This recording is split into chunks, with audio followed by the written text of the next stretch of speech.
Hey, I'm Carlos Garcia, and today we're getting into a Blue Note Cask Finishing Series, the 2025 version, which was my favorite finished bourbon of 2025, versus the brand new 2026 release. Also, if you want a chance to golf with me in Indiana at the SOB outing, definitely stay tuned to the end of the video, and I'll talk more about that then. But first, let's do a giveaway. All right, so this is going to be for the Maker's Mark video from last Monday. And the winner is Slobin Nick. I'm pretty sure you just won recently, so reach out to me again. This is kind of like the whole Old Forester 1924 thing where it doesn't tell you which release this is or anything. Luckily, it's a little easier to figure out because the 2025, which now I have to look, the 2025 is the one that has 10 finishes on it, which is... see if you can see that. I'm going to put both things on the screen soon anyways. And the 2026 has 9 finishes. And we'll go into them right now, so you'll be seeing them on the screen. We can see together the Cognac, Madeira, Sherry, and Port all seem to be the same. Mash bill and ages. The percentage of the blend is a little bit different. They're all from the same origin. Then we get to where it gets a little changed. So in the new 2026, the Vino De Naranja, which looks to be the same one as the year before, is now 41% of the blend except 10% a year older. And then they have the vanilla cognac, which is the same amount, just a year older. And the apricot brandy, which is also in last year's blend, a little bit less and also a year older. Then they took out the triple sec, the second Madeira, and the Amontillado finishes from the 2025 version, and they added a second cognac finish that's Kentucky origin, different mash bill, younger age, but more percentage of the blend. And they also added 10% of the Winterbach, which is a 5-age Kentucky 7021 9 mash bill. That's the difference between the two. So they are uniquely different from each other. As you can see, they're about the same level at this point, which is crazy. And it does seem like the newer one is darker. I did drink the new one the other day at my friend's house like a week ago, so it has some air in it, and right off fresh crack I really enjoyed it. And obviously, oh, and another thing is it's cheaper this year. So last year I remember paying for the 2025 version like $200 to $225, right in that price range. I got this year's Blue Note from Blue Note's website and it was $150 plus shipping and tax and everything, but the bottle itself was $150, so at least $50 cheaper this year, which is awesome because I was very excited to get the new version after, you know, I absolutely love the last year's version, but now it's even more affordable. Gotta love that. So let's see which one is better. That is the point of today's video because I haven't compared them head to head against each other. So this will be the first time, but I do know I like both, so we'll see how this goes. And before I get into these, I'll apologize now for the very late upload because I'm recording this at 1 o'clock on Wednesday night, Thursday morning. Let's get a nose on A. Right, before I say the notes, I want to check the proofs because I didn't say that. We're gonna have to write on the front to figure out which one's which. Okay, so the new one is 119.9 proof and the old one's 116.3 proof. So a good proof point. I was getting some of that proofiness on the nose, so I was like, oh, let me check the proof. On the nose, sweet fruit bomb. It was all the Jolly Ranchers, all the sweetness, all the fruits. Very strong in the beginning. I literally wrote multi Jolly Ranchers. Then the more you nosed it, the more it became more like nutty oak, darker notes. So interesting. I really did enjoy the front end of the nose better than the back end. That fruit bomb sweetness was awesome. So let's go to B. Definitely a different type of nose, and I'm gonna A/B these on the nose real quick, but might as well give you the notes. Honey, sweet, fruity, not as fruity as A initially. Oak, nutty, hazelnut specifically, cinnamon apple pie. Very nice nose. Not as like vibrant as A was from the like right away, but kind of want to compare them back and forth a little bit. Or going back and forth a little bit. A is a little bit more fruit forward and B is more hazelnut forward. So whichever preference you like. I think I like the fruity version a little bit better. Let's go to A on the palate. All right, before I give the tasting notes, because I forgot to say this earlier, for the cigar guys out there and women, I will say that the new one is great with a cigar. Now, it's an expensive bottle. I get it. $150 is an expensive bottle, but if you have it and you want to try it with a cigar, you know, Joseph Magna cigar blend are more expensive than that, and a lot of people drink those with their cigars. I had this without cigar, and then later on that same night, I drank some more with a cigar, and it was a great pairing in which Basically, this would be like the ultimate cigar blend. It has everything in it. So I figured that's why I brought it over there, because I knew I was going to smoke cigars. And I had 2 different cigars with it. Both of them were more on the full body, full strength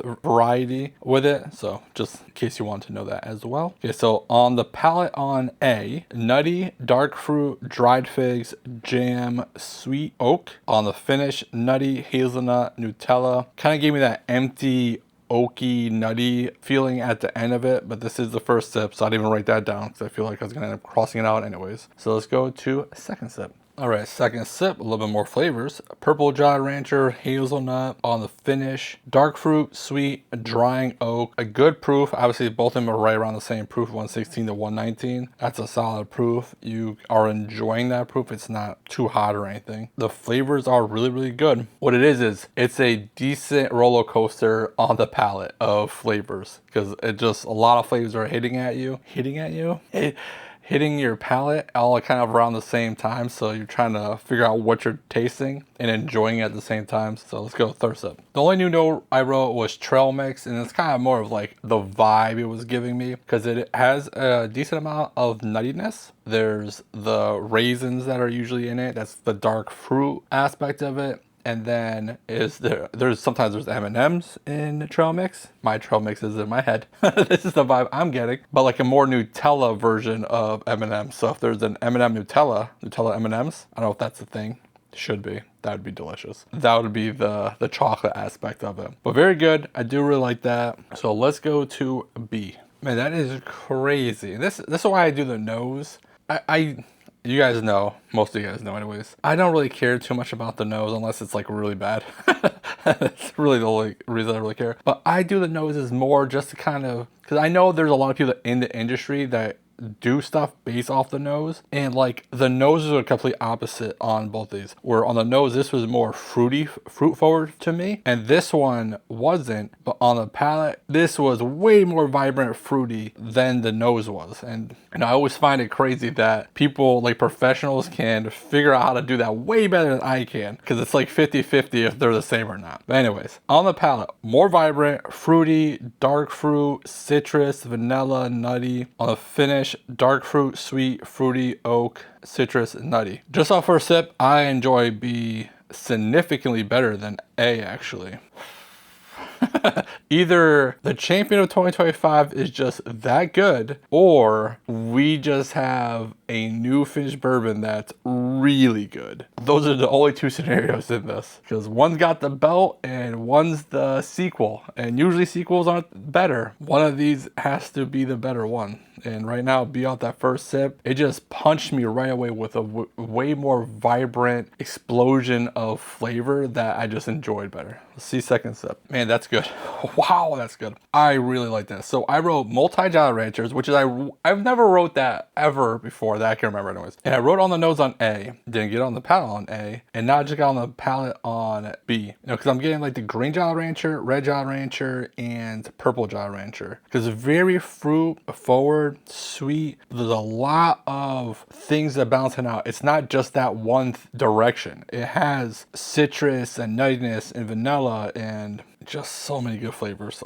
Literally like, what else? Oh, I wrote strawberry. Didn't say that the first time. It is citrusy. There's some like lemon zest on the finish. I'm actually gonna write that down because I just tasted it. Very interesting. I do really enjoy B. Okay, one more sip. That's freaking good. Wow. In my head, I'm trying to figure out which one this is, right? Because just natural human thing to do. The 2025 was so complex and so good that I'm like, this has to be that, right? Because it's complex and so good. The one note that's on the palate and finish that make me think it's not, and it's a 2026, is a citrus note. Because there's so much more of that Naranja influence into the blend that I think that's what they were trying to get, that citrus note in it. If this is a 2026, before I edit this video, I'm buying it back up.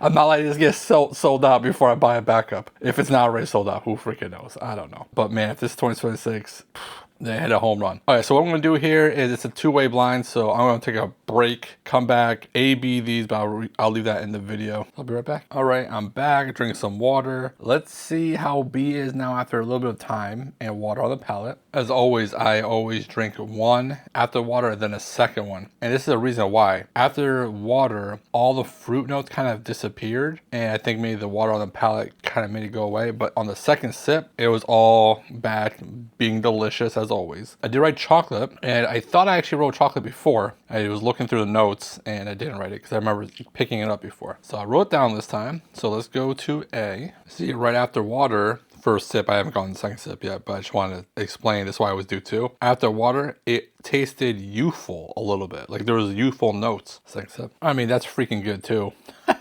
That second sip is so good. It is more nut forward, I'll say that, in case you don't like that. More hazelnut forward, but still, man, good. And the reason I brought up the whole water on the tongue thing, I know a lot of people when you guys are doing blinds, you know, I've been doing blinds for a few years now, so kind of perfected of how I like doing it. And I add the water kind of just to cleanse my palate, but I know, for me at least, usually that impacts that first sip afterwards. So if you're drinking in between sips, kind of just be mindful that that might be impacting the flavors that you're trying to pull from that. That's why I always kind of do two. And sometimes I'll even do three if I feel like the second one's still a little bit off, because by then I already done notes, so I can have I have a better idea of what I should be getting anyways. So let's go back and forth now with no water and kind of see them just going like sip to sip. All right, I went back and forth, and I have a winner. But first, let's do a giveaway. If you want to enter to win 2-ounce samples of both of these incredible finished bourbons, like the video, subscribe to the channel,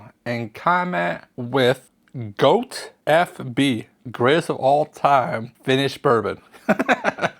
Because, man, one of these is just blowing my mind right now. So go FB for the giveaway. All right, and before I even release that, I'm going to mix these to do a 19, oh, well, some of them are the same things, but you know, I'm just gonna say it's a 19 blend bourbon, finished bourbon here. Kind of see what the two do together. So the winner will score a 4.5, a new champion of finished bourbons, the new 2026 Blue Note Cask Finish series, has 9 different finishes in it. That is an incredible bottle. I had it the other day multiple times, then later that same night I had it with Cigar. I enjoyed it every single time. I was like, oh, I really gotta get this review out in case you guys are looking for this, and I don't want it to sell out and you guys have no idea and you don't want to spend the money on it. It is $150 probably plus shipping unless you have it in your markets. I don't know. I didn't see this one ever in Connecticut last year. I did buy it online. I will say for myself that I enjoy this so much that I'm going to buy another one as soon as I press stop. Because this bottle is about halfway gone already, and it's about to be another 2-ounce samples out of here for you guys. And I'll probably put it in my Whiskey Cigar Club because I didn't crack it for that. So this bottle is probably going to be gone by the end of the year, and it's incredible, and I want more of it. So I will buy a backup. So this is for me what a finished bourbon should taste like, what a cigar blend should taste like to pair with the cigars. Very versatile in that aspect. But even if you have the 2025, I score a 4.25. I really love this bottle. It's still really good. That Naranja tweak that they did with 41% of the blend Naranja, and you can get some of that citrusy notes with all the fruit that usually you get with all these different finishes, I think really bumped up like just the flavor wheel and just made it a whole different aspect of it that I really enjoy. So anyways, Blue Note freaking doing a fantastic job out there. I really like this new Cask Finish from 2026. I do recommend buying it if you are so inclined to drop that kind of money. I know a lot of you guys will not. Hopefully you guys can maybe win samples out of here, because that's why I do them, so you guys can at least try some stuff possibly that you'll never even see or wanted to pay for or anything like that. So I mentioned in the beginning of the video that about if like possibly golfing with me. So SLB Drinks, I'm sure 99% of you know who they are. They do an annual suicide awareness charity golf outing. It's May 16th. Right now it's only open to their Patreon, but it should be open to general public this Friday. So I'm sure they'll talk about it in their Friday video. So I'm kind of letting you guys know a little bit in advance, but I'm sure they're not going to complain because they didn't sell out the tickets like right away last year. So I will be helping try to push some tickets anyway. anyways. But I will be going, and I'll be there for a couple nights. There'll be bottle shares both nights at the hotel that most of us are staying at anyways. So I put it out to my Patreon first, saying, is anyone going to the outing and would like to golf with me? There's 2 people on my Patreon, I know them both, that are going, and they're already part of foursomes, and I'm not trying to change people's things. So I figured I'd ask you guys, if you are going to go to SLB charity golf outing on May 16th anyways, and are going solo, and would like to golf with me, hang out with me in the car all day. If you smoke cigars, it'd probably be better, because I'll be probably smoking cigars all day. But I will have samples of different whiskey, so we'll be hanging out, golfing. I'm not going to reveal who the other 2 people probably in our foursome will be, but if you want to hang out with me during the golf outing, send me an email, and